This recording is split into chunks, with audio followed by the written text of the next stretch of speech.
Hello दोस्तों, कैसे हैं आप लोग। चलिए आज हम लोग पढ़ेंगे एनसीईआरटी का क्लास 10 जो पॉलिटी का चैप्टर है आपका फर्स्ट, पावर शेयरिंग। ठीक है, तो आप समझिए, आप लोग ने पढ़ा होगा कि जो डेमोक्रेसी होता है उसमें पावर को शेयर किया हुआ रहता है, चाहे वो डिफरेंट डिफरेंट ऑर्गन में हो, या तो फिर देखे होंगे कि उसमें जो है कि डेमोक्रेसी में लोग जो है वो गवर्नमेंट को इलेक्ट करते हैं। ठीक है, यानी कहने का मतलब अपना रिप्रेजेंटेटिव इलेक्ट करता है और वो क्या करता है, वो उसके लिए पॉलिसी बनाता है। ठीक है, तो डेमोक्रेसी में ये इंश्योर करता है कि सभी का अकोमोडेशन, यानी सभी जो है वो डिसीजन मेकिंग में पार्टिसिपेट करे, किसी तरह का डिस्क्रिमिनेशन नहीं हो और सभी का रिप्रेजेंटेशन हो, ये इंश्योर करता है। ठीक है, तो पावर शेयर करना कितना एसेंशियल है, इसको आप इस चैप्टर में पढ़ेंगे। शुरुआत में ही दिया गया है, दो स्टोरी है। ठीक है, एक है स्टोरी आपका बेल्जियम का और दूसरा स्टोरी है आपका श्रीलंका का। दोनों के केसेस में क्या होता है उसको हम लोग समझेंगे। बेल्जियम जो है वो अपने पावर को शेयर करता है, तो वहां पे क्या होता है कि वहां पे जो वो अवॉइड करता है कॉन्फ्लिक्ट को, सिविल वॉर को। मगर श्रीलंका के केस में आप देखिएगा कि वो उसमें क्या होता है कि मेजोरिटी गवर्नमेंट जो होते हैं वो कह सकते हैं कि वो माइनॉरिटी को पे डोमिनेंस स्थापित करना चाहता है। ठीक है, डोमिनेंस एस्टैब्लिश करना चाहता है, जिसकी वजह से आप देखिएगा कि वहां पर एक लंबे समय तक संघर्ष चलता है, कॉन्फ्लिक्ट चलता है सिविल वॉर के रूप में। ठीक है, तो कभी कभी जो है अगर पावर अगर शेयर नहीं किया जाए तो वो क्या होता है, नेशनल यूनिटी के लिए भी खतरा बन जाता है। तो चलिए सबसे पहले हम लोग बेल्जियम के स्टोरी को समझते हैं। देखिए, बेल्जियम आपको मालूम होना चाहिए कि वो यूरोपियन कंट्री है। इसकी अगर बात किया जाए तो ये हरियाणा से छोटा है और लगभग 1 करोड़ से ज्यादा आबादी वहां पे देखने को मिलेगा। अगर बात किया जाए कि वो बॉर्डर शेयर की कौन कौन से कंट्री से करता है, तो वो नीदरलैंड हो गया, फ्रांस हो गया, ठीक है, और लैक्समबर्ग हो गया, और जर्मनी। ठीक है, और जर्मनी के साथ जो है वो अपना बॉर्डर शेयर करता है। अगर वहां का एथनिक ग्रुप को देखा जाए, यानी एथनिक ग्रुप आप लोग कह सकते हैं कि एक सोशल डिवीजन होता है। समझ में आ रहा है, ऐसा कभी कभी ऐसा नहीं है कि वो किसी धर्म के आधार पर बटा हुआ हो, है ना। तो कह सकते हैं कि वो एक सोशल डिवीजन है। समझ में आ रहा है, तो उसमें क्या है कि आप देख सकते हैं कि वो हो सकता है कि वो फिजिकल अपीयरेंस सेम हो। तो यहाँ बेल्जियम के केस में क्या होता है, यहाँ पर आपको मैं बेल्जियम का मैप दिखा रहा हूँ। वहां को अगर देखा जाए तो वहां किस तरह से वो कंट्री जो था वो वहां पे डिवीजन था। ठीक है, कह सकते हैं कि किस तरह से सोशल डिवीजन था। तो वहां का डिवीजन जो था वो लिंग्विस्टिक बेस पे था। यानी कहने का मतलब है कि वहां लैंग्वेज जो थे अलग अलग है। आपने इंडिया में देखा होगा कि कभी कभी लैंग्वेज को लेकर इशू हो जाता है। समझ रहा है, तो और सभी को यूनाइट करके रखा है, तो वो आपका वो कॉन्स्टिट्यूशन है। समझ में आ रहा है, जो क्या करता है कि वो पावर देता है, कि वो इंश्योर करता है कि सभी को एक साथ कैसे अकोमोडेट करके रखे। समझ में आ रहा है, तो बेल्जियम के केस में आप देखिए कि बेल्जियम को अगर आप समझिएगा तो वो एक फ्लेमिश रीजन है और एक वेलन रीजन है। जो अब फ्लेमिश रीजन में देखा जाए तो वहां की आबादी जो है वो कितना है, वहां की जो 59% आबादी है वो क्या करता है कि डच बोलता है, यानी डच स्पीकिंग है। और वेलन रीजन में जो रहने वाले हैं वो 40% आबादी है, और वो क्या बोलते हैं, कौन से लैंग्वेज, तो वो फ्रेंच स्पीकिंग है, यानी फ्रेंच लैंग्वेज को बोलते हैं। और ये वाला जो छोटा रीजन आप देख रहे हैं इसमें जो लोग रह रहे हैं वो जर्मन स्पीकिंग, यानी कह सकते हैं कि लिंग्विस्टिक बेस पे, है ना, वो डिवाइड है। अगर ब्रुसेल कैपिटल रीजन में आप देखिए तो आपका 80% जो वहां के लोग हैं वो क्या बोलते हैं, वो फ्रेंच स्पीकिंग है, 20% जो है वो डच स्पीकिंग है। अब देखिए यहाँ पे हुआ क्या कि कैपिटल रीजन में देखिएगा तो ये इसको ज्यादा प्रिविलेज मिला हुआ था जो फ्रेंच स्पीकिंग था। समझ में आ रहा है? वो रिलेटिवली क्या था, रिच एंड पावरफुल था। समझ में आ रहा है? यानी कहने का मतलब है कि उसका देखा जाए तो यूनिवर्सिटी वगैरह में, जॉब वगैरह में उसको ज्यादा अपॉर्चुनिटी मिल रहा था। तो वहां पे देखने को मिलता है बेल्जियम के केस में कि वो फ्रेंच स्पीकिंग जो लोग थे वो रिलेटिवली पावरफुल था। अब यहाँ पर क्या हुआ कि 1950 और 1960 के बीच में वहां पे दोनों के बीच में क्या हो गया, टेंशन अराइज हो गया। समझ में आ रहा है? तो ये टेंशन अराइज जो हुआ उसको कम करने के लिए, ठीक है, एक इनिशिएटिव लिया गया और वो क्या किया, जो पहले से वहां पर का जो संविधान था, ठीक है, कॉन्स्टिट्यूशन था, उसमें क्या किया गया, 4 बार अमेंडिंग किया गया, यानी 4 बार वहां पे अमेंडमेंट किया गया और ये इंश्योर किया कि कैसे सभी ग्रुप को अकोमोडेट किया जाए। समझ में आ रही है बात? तो यहाँ पे अकोमोडेट करने के लिए 4 बार जो है वो 1970 और 1993 के बीच में वहां पे कॉन्स्टिट्यूशन में अमेंडमेंट किया गया, ताकि लोग जो है वो को एग्जिस्टेंस को इंश्योर करने के लिए कि सारे लोग जो है वो उसके बीच पावर शेयरिंग हो और किसी तरह का कॉन्फ्लिक्ट ना हो, नेशनल यूनिटी बना हुआ रहे। ठीक है, तो ये सब चीजों के लिए वो अमेंडमेंट करते हैं। तो वहां पे देखिए क्या करता है कि जो सेंट्रल लेवल के गवर्नमेंट होते हैं, ठीक है, पूरे कंट्री के लिए, वहां पे क्या करते हैं, जो सेंट्रल लेवल का गवर्नमेंट होता है उसमें फ्रेंच और डच स्पीकिंग दोनों के मिनिस्टर को बराबर कर दिया जाता है। ठीक है, और ये इंश्योर किया जाता है कि जो कानून बनेंगे, ठीक है, जो लॉ बनाया जाएगा उसमें दोनों का सपोर्ट होना चाहिए। ठीक है, तो एक के ऊपर कह सकते हैं कि मतलब एक को दूसरे के ऊपर किसी तरह का प्रिविलेज वहां पे नहीं दिया गया सेंट्रल लेवल में। अब स्टेट लेवल में क्या किया गया, स्टेट को ऑटोनोमस बना दिया गया। समझ रहा है? ऑटोनोमस बना देने के मतलब ये हुआ कि स्टेट जो होगा वो सेंट्रल के सबऑर्डिनेट नहीं होगा। यानी आप कह सकते हैं कि कुछ मामलों में स्टेट जो है अपना इंडिपेंडेंट होकर के डिसीजन ले सकते हैं। समझ में आ रही है? और ब्रुसेल में क्या कर दिया कि वहां पर एक, ब्रुसेल ये आपका कैपिटल है, ठीक है, बेल्जियम का, वहां पे क्या किया गया, एक सेपरेट गवर्नमेंट बना दिया गया और यहाँ पर भी रिप्रेजेंटेशन को इक्वल कर दिया गया। ठीक है, हालांकि यहाँ पे आप देखिएगा तो 80% जो है वो फ्रेंच स्पीकिंग है और 20% जो है डच स्पीकिंग है। ठीक है, तो इसको क्या कर दिया गया कि इक्वल इक्वल यहाँ पर भी रिप्रेजेंटेशन कर दिया गया। और थर्ड काइंड में आप देखिएगा, थर्ड काइंड का एक गवर्नमेंट बना दिया गया जिसमें सभी स्पीकिंग के मतलब सभी जो भाषा बोलते थे, लैंग्वेज बोलते थे, जैसे डच, फ्रेंच, जर्मन स्पीकिंग के लिए, उसके लिए क्या किया गया कि एक सेपरेट गवर्नमेंट बना दिया गया। और वो क्या करेगा, है ना, उसको उस मतलब कल्चर के मामले में, एजुकेशनल मामले में, लैंग्वेज जो भी रिलेटेड इशू है उसके मामले को लेकर के एक अलग गवर्नमेंट बना दिया गया। ठीक है, तो यहाँ पर जो कॉन्फ्लिक्ट चला आ रहा था वो क्या हो गया, रिजॉल्व हो गया। यानी इस कहने का मतलब है सभी जो लैंग्वेज, डिफरेंट डिफरेंट लैंग्वेज जो बोल रहे थे लोग, यानी सभी लैंग्वेज बोलने वाले सभी ग्रुप को क्या किया, यहाँ पे आपका कह सकते हैं कि इक्वल रिप्रेजेंटेशन दे दिया गया। इसकी डिमांड कर रहे थे। ठीक है, तो क्या कि क्योंकि यहाँ पर आपने देखा कि फ्रेंच स्पीकिंग यहाँ पर एक तरह से इन लोगों को प्रिविलेज मिला हुआ था, वो क्या हो गया, कम गया और दोनों को मतलब इक्वल कह सकते हैं कि डिसीजन मेकिंग में पार्टिसिपेशन हो गया। मगर श्रीलंका के केस में देखिएगा, श्रीलंका आप लोग देख रहे होंगे ऑफ कोस्ट आपके, ठीक है, तमिलनाडु से, है ना, कुछ ही देर दूर देखिएगा तो एक आइलैंड कंट्री है। समझ में आ रही है?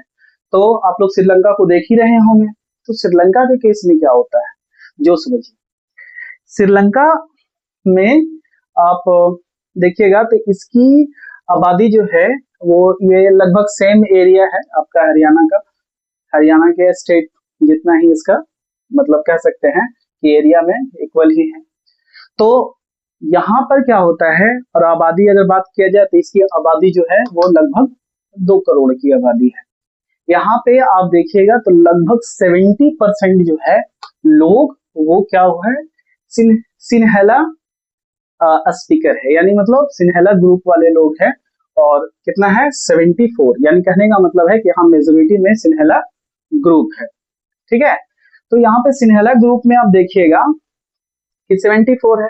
और अदर जो यहाँ पे दूसरे मतलब दूसरे बोल सकते हैं कि तमिल स्पीकर जो हैं, वो जो तमिल लैंग्वेज बोलते हैं उसमें देखिएगा आप कि लगभग वो 18% है, जिसमें 13% जो है वो श्रीलंका के नेटिव हैं।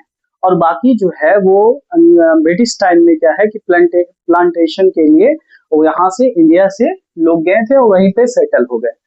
समझ में आ रहा है। अगर देखा जाए यहाँ पे तो हिंदू और मुस्लिम आबादी वहां पे देखा जाए और तो कितना है, 7% है, जिसमें दोनों आते हैं, दोनों भाषा बोलने वाले हैं। ठीक है, जिसमें दोनों आ गए, तमिल भी आ गए और सिन्हाला भी आ गए। यहाँ पर क्या हुआ कि जब ये श्रीलंका आजाद हुआ, समझ रहा है, ये भी क्या था, एक कॉलोनी था ब्रिटेन का। तो यहाँ पे कब ये आजाद हुआ, तो 1948 में, कह सकते हैं कि भारत के आजाद के 1 साल बाद। तो यहाँ पर एक मेजोरिटेरियनिज्म एस्टेब्लिश किया गया, यानी कहने का मतलब है यहाँ पे जो मेजोरिटी वाले लोग थे, जो मेजोरिटी में आते थे, वो अपना डोमिनेंस एस्टेब्लिश कर लिया गया। तो वहां पे जो भी मेजर लिए गए जो आजादी के बाद श्रीलंका के, वो सब जो था वो मेजोरिटेरियन आपका मेजर था, जिसमें क्या किया कि इस तरह से सिन्हाला सुप्रीमेसी को यहाँ पर इम्पोज किया गया। समझ में आ रहा है। और 1956 में आप देखिएगा तो यहाँ पे सिन्हाला ऑफिशियल लैंग्वेज डिक्लेयर कर दिया गया। और जो भी पॉलिसी यहाँ पर लिया गया वो सब मेजोरिटी को प्रेफरेंस दिया गया उसमें, यानी कहने का मतलब कुल मिलाकर के सारा प्रिविलेज और पूरे कह सकते हैं कि सारा जो बेनिफिट्स है वो मेजोरिटी को गया। जैसे यूनिवर्सिटीज के लिए इन लोग का, यूनिवर्सिटीज में देखे या फिर गवर्नमेंट जॉब में देखे तो उसको ज्यादा प्रेफरेंस दिया जाता था।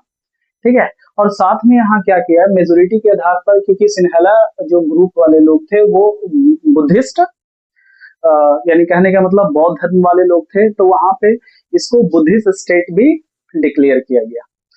ठीक है, तो इसके जो है इसका कॉन्सिक्वेंस क्या हुआ, अगर देखिए किसी भी मामले में अगर किसी ग्रुप को, कभी कभी आपको लगता होगा ये भी कि अगर आपको किसी भी मामले में अगर मान लिया जाए कि स्कूल या कॉलेज में ही, या फिर आपको अगर कहीं कोई घूमने जा रहा है तो वहां पे ग्रुप है, तो अच्छा होता है कि सभी से बात कर लिया जाए कि कहाँ घूमने जाना है। ठीक है, और कोई जबरदस्ती आपके टीचर बोले नहीं हमको पर्टिकुलर जगह पे ही जाना है, तो कभी कभी आपको ऐसा लगता है कि हमसे नहीं पूछा गया, और कभी कभी ये पसंद भी नहीं करते हैं। तो यहाँ पर भी उस तरह से आप जोड़ करके देख सकते हैं कि यहाँ पे क्या हुआ कि जो तमिलियन था धीरे धीरे वो उसको फीलिंग आने लगा कि मतलब उसको एलियनेशन फीलिंग आने लगा। समझ में आ रहा है, उसको लगा कि मतलब उसको अपने कंट्री में ही ये महसूस होने लगा कि मतलब हम बिल्कुल अलग हैं। तो यहाँ पर क्या हुआ,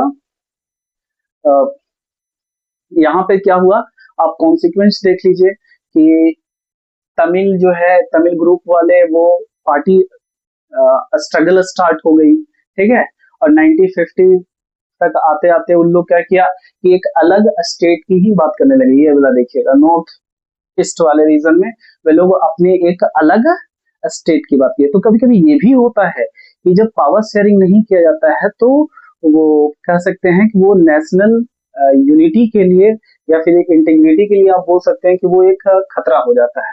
तो यहाँ पर क्या हुआ कि तमिल जो है वो पार्टी स्ट्रगल स्टार्ट कर दिया।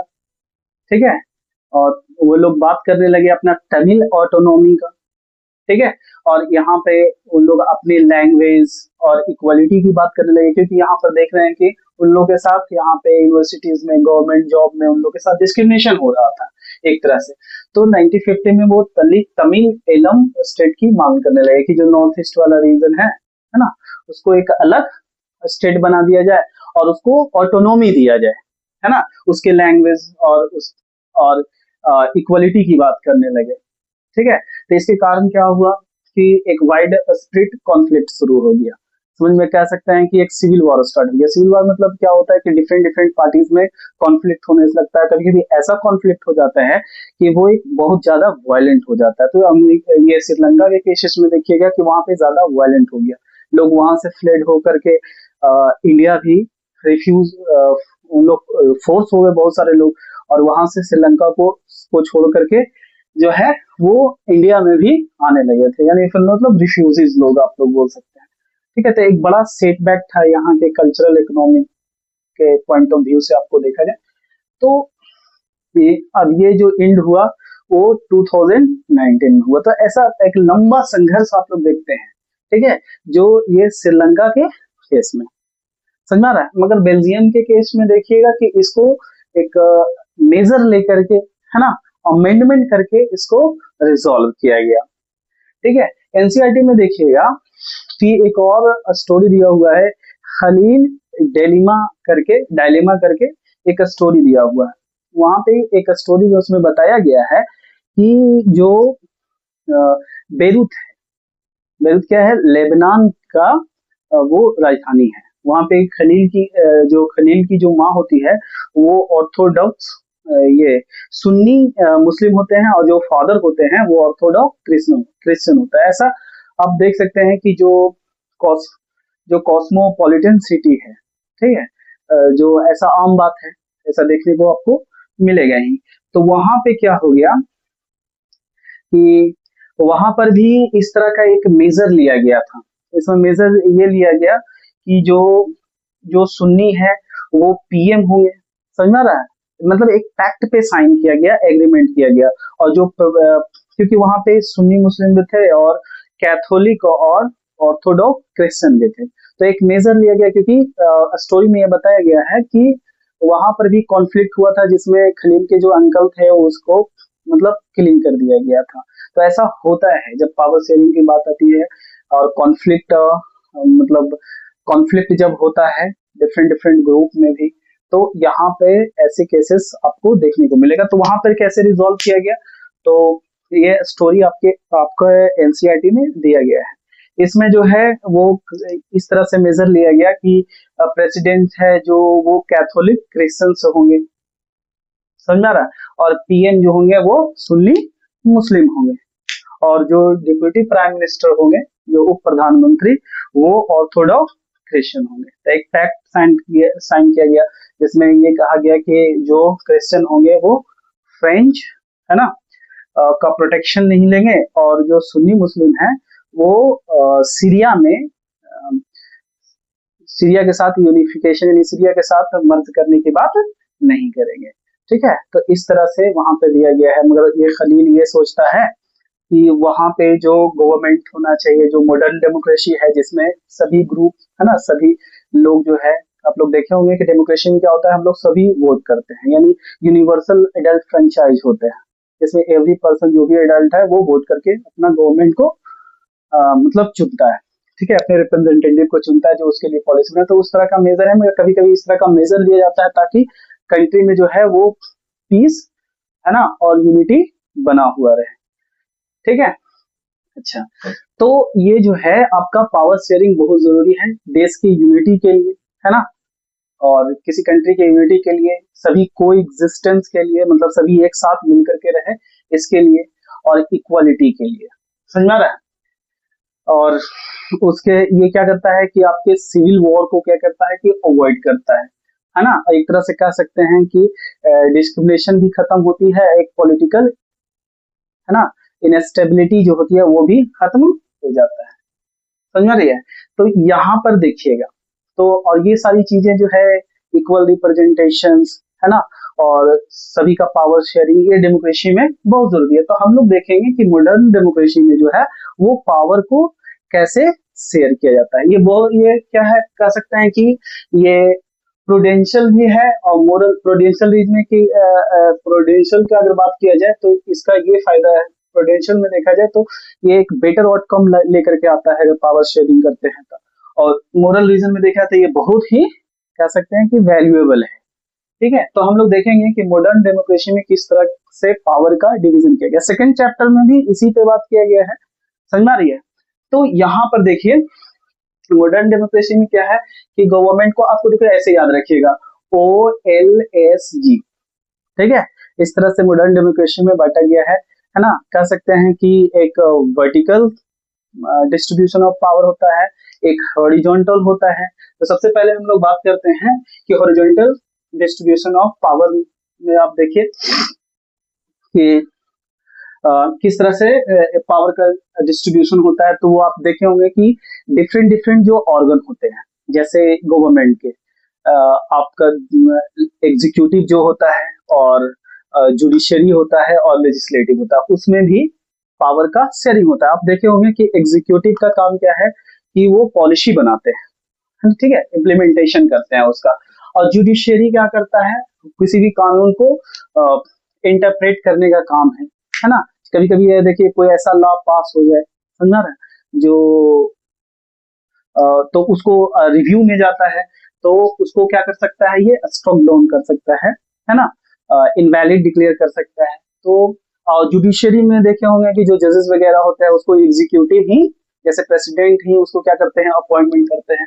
तो यहाँ पर देखिएगा लेजिस्लेटिव का काम क्या है, तो लेजिस्लेटिव का काम है कि वो वहां पे वो लॉ मेकिंग में, है ना, वो अपना उसका रोल होता है। तो यहाँ पर कह सकते हैं कि इस तरह से देखिए हॉरिजॉन्टल यहाँ पर पावर का डिवीजन है, और एक तरह से कह सकते हैं कि ये चेक एंड बैलेंस का भी काम करता है। जैसे इसका एक एग्जांपल से समझते हैं, एनसीईआरटी में दिया हुआ है कि मतलब बॉम्बे हाई कोर्ट जो है वो एग्जीक्यूटिव को ये ऑर्डर करता है कि जो चिल्ड्रन होम है ना, उसकी कंडीशन में, चिल्ड्रन होम्स कहने का मतलब है जो ऑर्फनेज वगैरह होते हैं, वहां पर जो चिल्ड्रन रह रहे हैं उसकी कंडीशन में इम्प्रूव किया जाता है। यहाँ पर देख रहे हैं क्या कर रहा है, क्योंकि आप ये न्यूज वगैरह में भी सुनते होंगे कि जुडिशरी ने, सरकार को, मतलब सुप्रीम कोर्ट ने ये कहा, ये मतलब फटकार लगाया, ये कहा। तो यहाँ पे ये आप देखे होंगे तो कभी कभी जुडिशरी क्या करता है, वो कभी कभी देखे होंगे कि कोई विषय पे, कोई सब्जेक्ट पे लॉ बनाने के लिए भी वो कह देता है। तो ये इस केसेस में क्या है कि बॉम्बे हाई कोर्ट ने, है ना, जो महाराष्ट्र गवर्नमेंट है उसको ऑर्डर देती है कि जो चिल्ड्रंस होम है उसमें जो बच्चे रह रहे हैं उसके कंडीशन में इम्प्रूवमेंट किया जाए। समझ में आ रही है।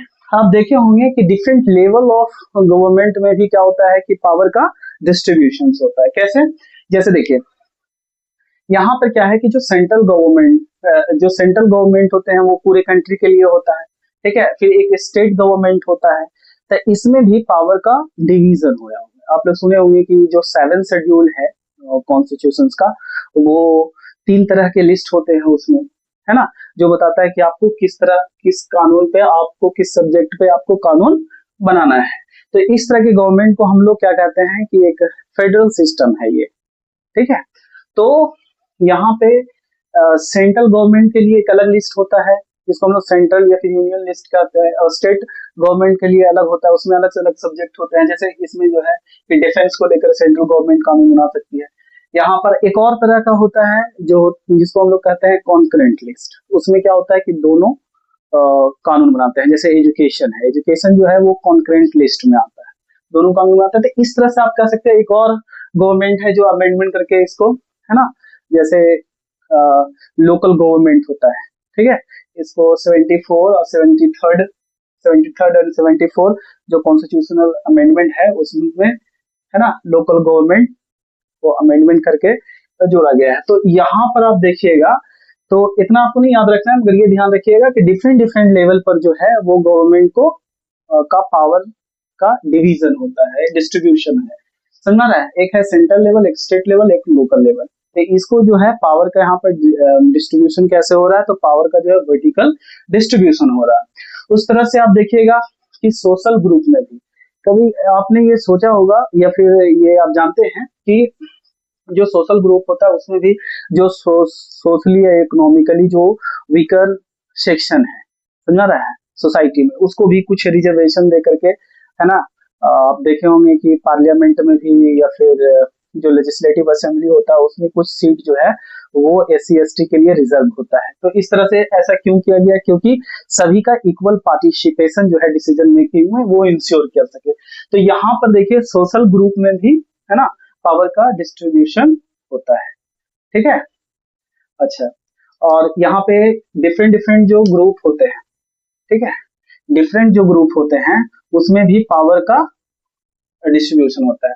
जैसे डिफरेंट डिफरेंट पार्टीज होते हैं जो आपस में compete करते हैं, उसका मतलब सबका आइडियोलॉजी जो है वो मतलब जो पार्टी है उसका आइडियोलॉजी एक अपना प्रिंसिपल होता है, उस पे वो कंपटीशन करते हैं, अपना गवर्नमेंट का फॉर्मेशन करते हैं। तो यहाँ पर एक कंपटीशन भी होता है। और यहाँ पर देखे होंगे कभी कभी दो पार्टी जो है आपस में कोलिशन करके भी गवर्नमेंट को बनाते हैं, है ना, और सरकार चलाती है, ठीक है। तो ये देखिए, और कुछ इंटरेस्ट ग्रुप भी होता है, जैसे ट्रेडर का यूनियन है या तो फिर जो फार्मर यूनियन है, वो भी जो है ओपिनियन सेट करते हैं। कभी कभी आप देखेंगे कोई कानून जो है फार्मर को लेकर पास होता है तो कभी कभी उसका विरोध होना शुरू हो जाता है। तो उसका उससे क्या होता है कि यहाँ पर एक डेमोक्रेसी में क्या है, कंसल्टेशन भी किया जाता है, समझ आ रहा है। तो ये डिफरेंट डिफरेंट प्रेशर ग्रुप में भी आपका आता है। तो देखिए यहाँ पर एक एग्जांपल आपको हम बताते हैं कि जो आपका यहाँ पे देखिए, ये देखिए एंटोरिया स्टेट है एक कनाडा का, ठीक है। वो क्या करता है कि वो नेटिव जो वहाँ पे जो ओरिजिनल को जो वहाँ पे कम्युनिटी होते हैं वो उसके अ, उसके लैंड क्लेम के लिए, है ना, सरकार उसके लिए कानून बनाती है। तो यहाँ पर देख रहे हैं कि वो सोशल ग्रुप की बात कर रहे हैं, एनसीईआरटी में इसका जिक्र किया गया है। और रसिया में देखिएगा कि दो पार्टी है, यूनियन पार्ट दिया हुआ है एनसीईआरटी में, इसको आप लोग देखिएगा, यूनियन ऑफ राइट फोर्स और लिबरल युवलोको मूवमेंट, वो दोनों पार्टी मतलब कॉलिशन करके, तो यहाँ पर ये देखिएगा कि कॉलिशन करके वो पार्लियामेंट्री इलेक्शन लड़ते हैं। तो इस तरह से देख रहे हैं कि आप कि इस तरह से पावर का डिस्ट्रीब्यूशन किया जा रहा है। बात समझ में आ रही है। इसी तरीके से नाइजीरिया का जो जो सभी स्टेट का जो फाइनेंस मिनिस्टर होता है वो ये कहता है कि जो भी गवर्नमेंट है, मतलब जो भी सारे स्टेट गवर्नमेंट है वो अपने फाइनेंशियल यानी इनकम सोर्स को जो है वो डिक्लेयर करे, ठीक है। तो ताकि उसका बताए कि वो सोर्स ऑफ इनकम क्या है। तो यहाँ पे आप देखिएगा कि डिफरेंट लेवल ऑफ गवर्नमेंट में नाइजीरिया वाले केसेस में क्या देखिएगा कि यहाँ पर फेडरल मतलब जो गवर्नमेंट है वो उसको कहा जाता है कि वो आप अपने सोर्स ऑफ इनकम को डिक्लेयर करिए। तो वहां पर देखिएगा कि ये लेवल ऑफ गवर्नमेंट में, है ना, जो पावर का डिस्ट्रीब्यूशन की बात करती है। तो इतना बात आपको समझ में आया कि क्यों जरूरी है पावर शेयरिंग, ठीक है। धन्यवाद, मिलते हैं नेक्स्ट क्लास में।